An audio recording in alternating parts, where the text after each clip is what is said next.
Official records are surprisingly quiet about Marilyn Monroe's final wish. The FBI files that tracked her every movement in 1962, her phone calls to the Kennedy brothers, her suspected communist sympathies, her affairs with powerful men, make no mention of her visits to orphanages or her desperate desire to adopt a child. Studio contracts, divorce settlements, psychiatric evaluations, all meticulously documented.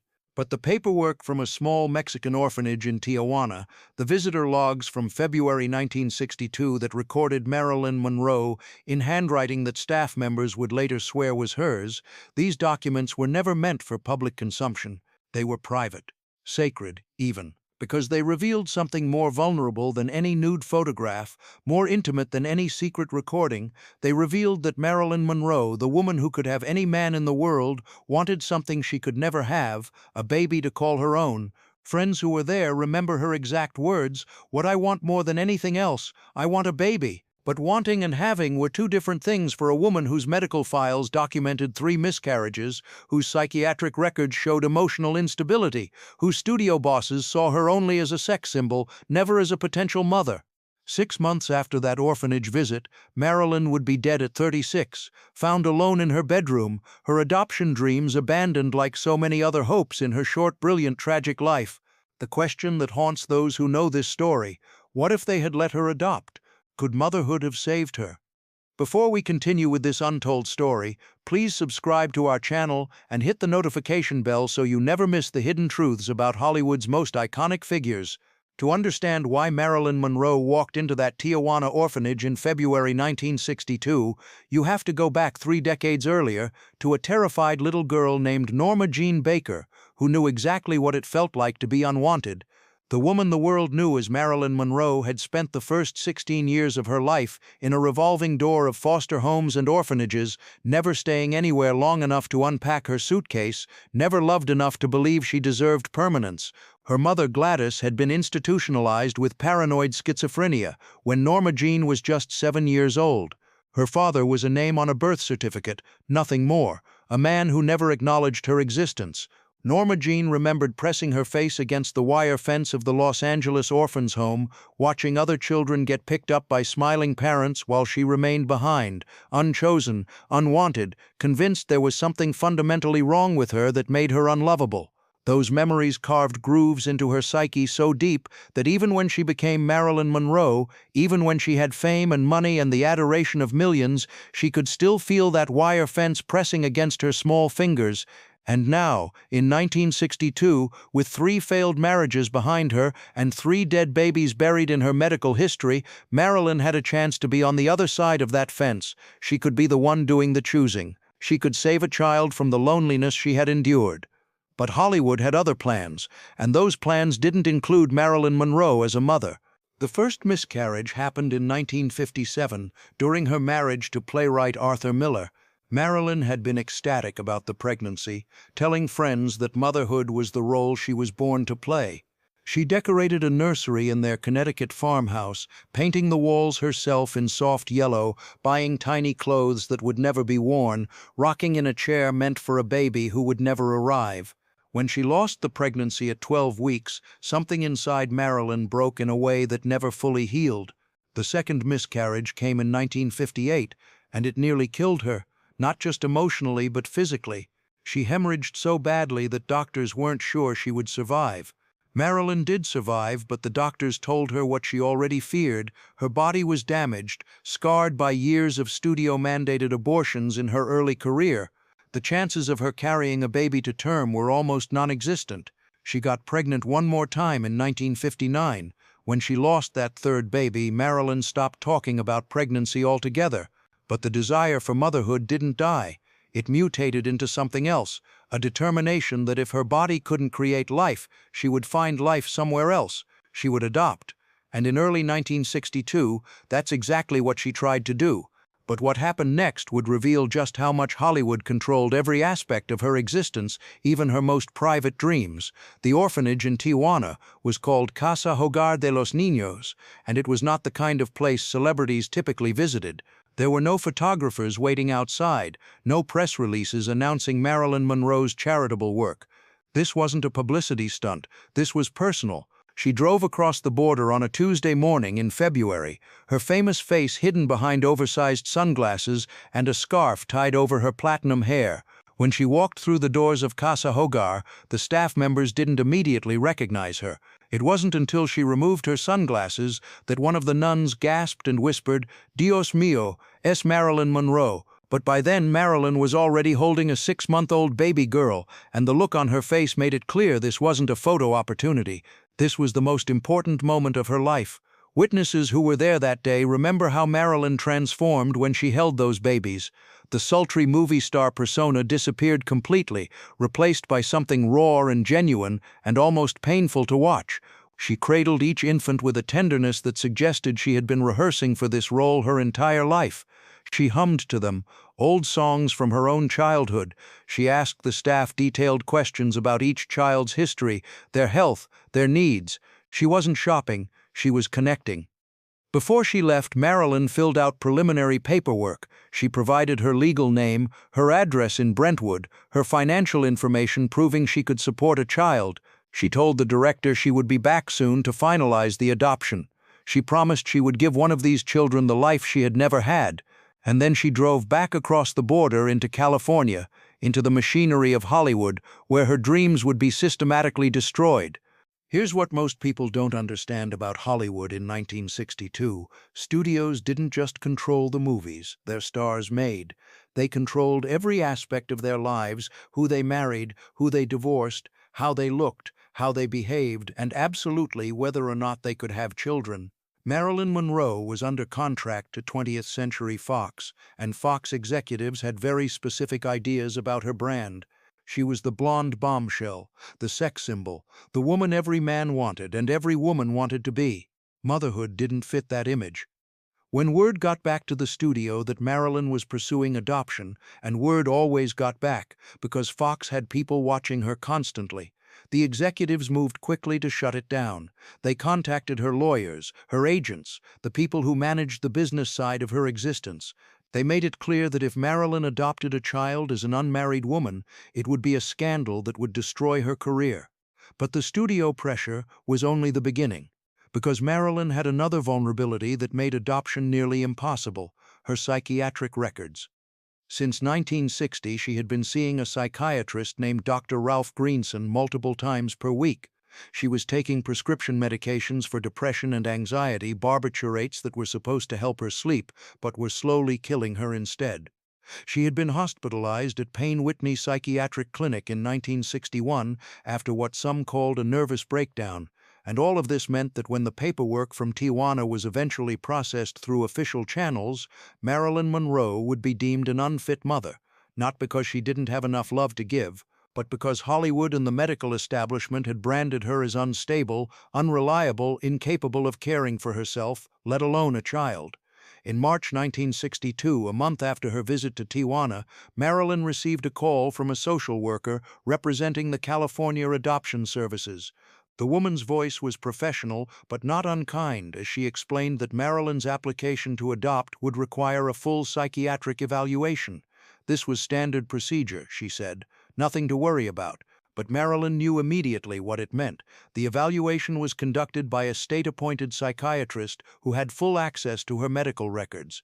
He reviewed Dr. Greenson's notes, which detailed Marilyn's struggles with depression, her dependency on medication, her history of suicidal ideation.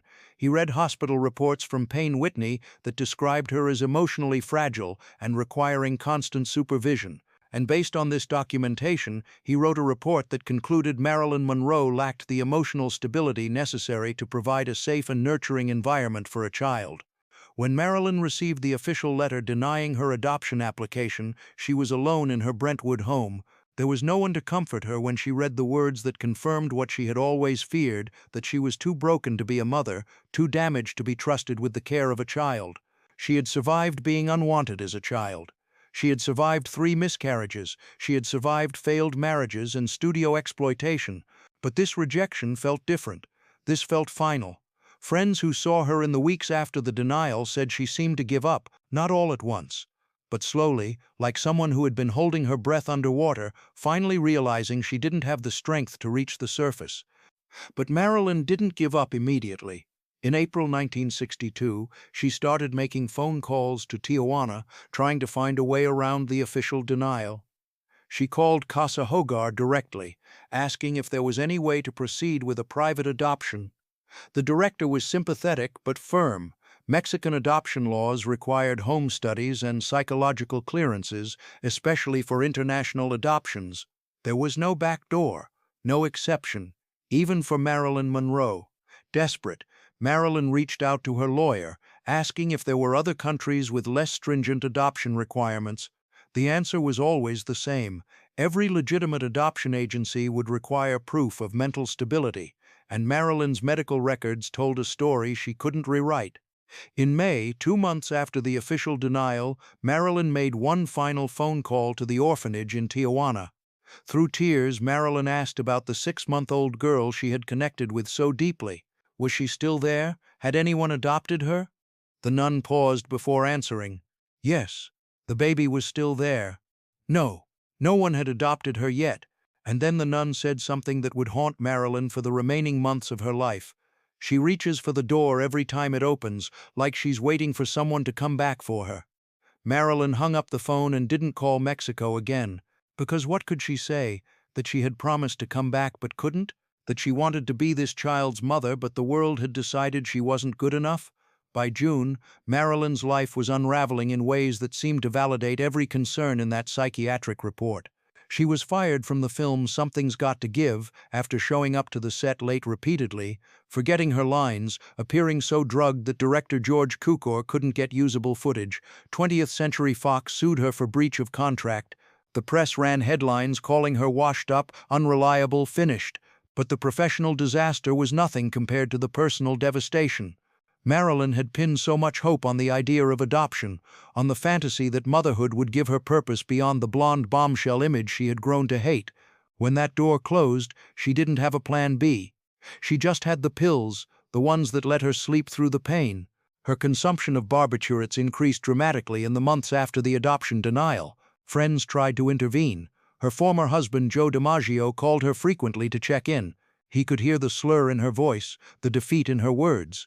He begged her to check into a rehab facility, but Marilyn refused. She was tired of being treated like a problem to be managed rather than a person with legitimate grief.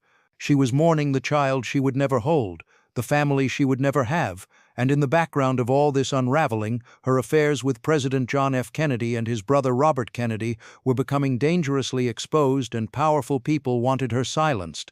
On the night she died, Marilyn Monroe was alone in her Brentwood home except for her housekeeper, Eunice Murray.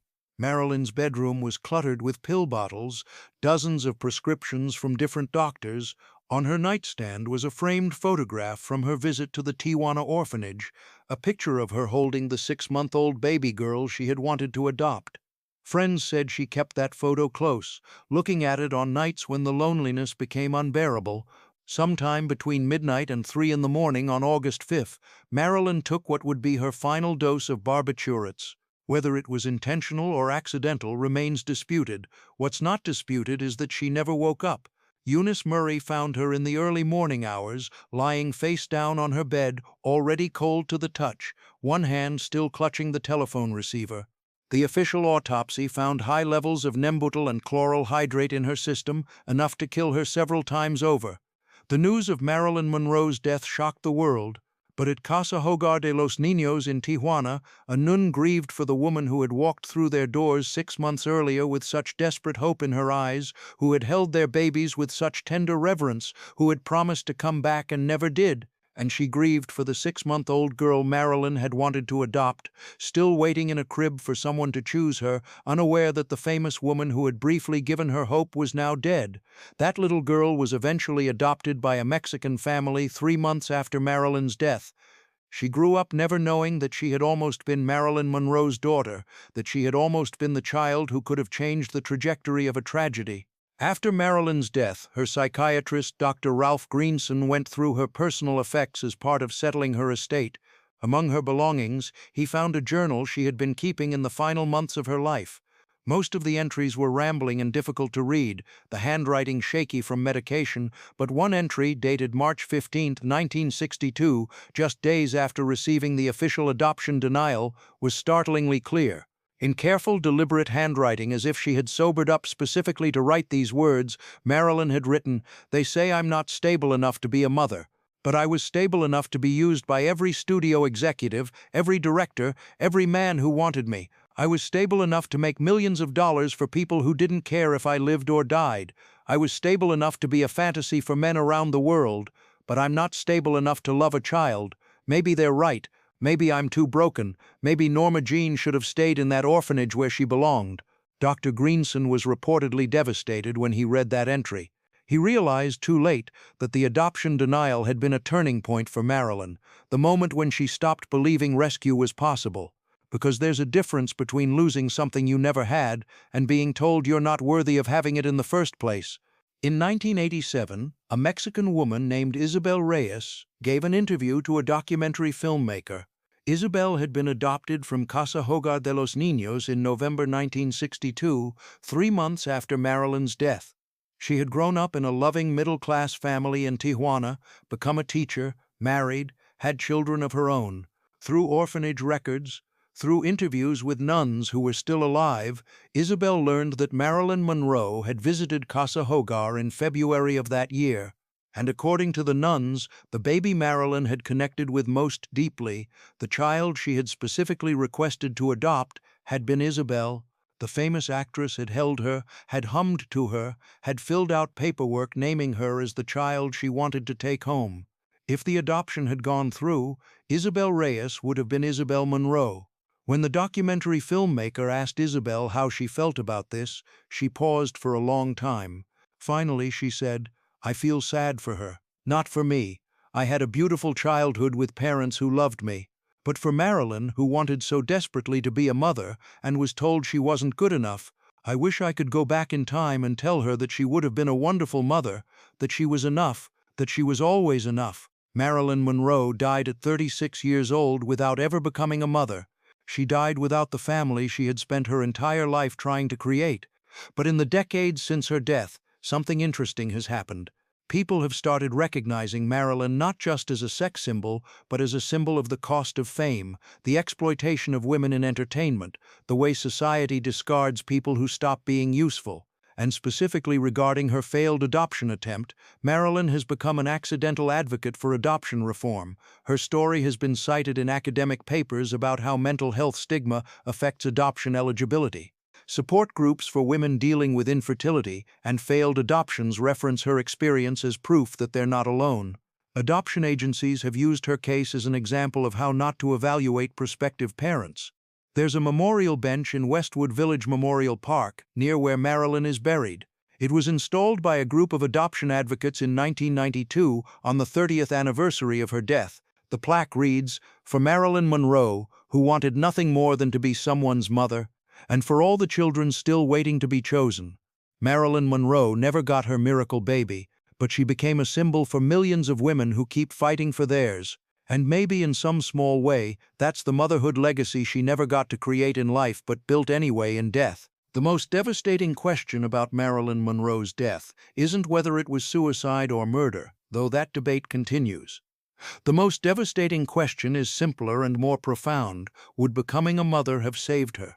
If that adoption had been approved, if Marilyn had been able to bring a baby home from Tijuana in spring of 1962, would she have had something to live for that was stronger than her depression, stronger than her addiction? We'll never know. But people who study Marilyn's life generally believe the answer is yes. Not because motherhood is a magical cure for mental illness, but because Marilyn's entire identity was built on performance, on being needed, on deriving her value from how much pleasure she could give others. As a mother, she could have found a type of being needed that was authentic instead of exploitative. The tragedy of Marilyn Monroe is that she spent her whole life auditioning for roles, the ingenue, the bombshell, the comedian, the wife, but was never allowed to play the part she wanted most. And when she died alone in that Brentwood bedroom, the world lost not just an icon, but a woman who could have been a wonderful mother. The evidence is there in how tenderly she held those babies in Tijuana, in how much she wanted to save a child from the loneliness she had endured. Hollywood gave Marilyn Monroe everything except what she actually wanted, and in the end, that deprivation killed her just as surely as the barbiturates in her system. The 6-month-old baby girl in Tijuana who reached for the door, waiting for someone to come back for her, never knew how close she came to being chosen by the most famous woman in the world. She grew up, had a good life, became a teacher and a mother herself. But we're left with a heartbreaking photograph from February 1962, Marilyn Monroe holding a baby in a Mexican orphanage, her eyes full of hope that would be destroyed within weeks, her arms wrapped around a child she would never get to keep. That photograph is worth more than all the sexy pin-ups and glamorous movie stills because it shows us the real Marilyn, the one who existed beneath all the manufactured images, the woman who just wanted to be someone's mother. The woman who deserved that chance but was denied it by a system that valued her body over her heart. And maybe that's the real story of Marilyn Monroe's life and death, not the affairs or the fame or the mysterious circumstances of August 4, 1962, but the simple, unbearable tragedy of a woman who had everything the world thought mattered and nothing she actually needed, who was desired by millions but chosen by no one, who wanted to save a child from abandonment but couldn't even save herself. If you found this story moving, please share it, because the untold history of Hollywood's most iconic figure deserves to be remembered, not just the sexy legend, but the heartbroken woman beneath it all, who wanted nothing more than to hear one word she never got to hear, Mama.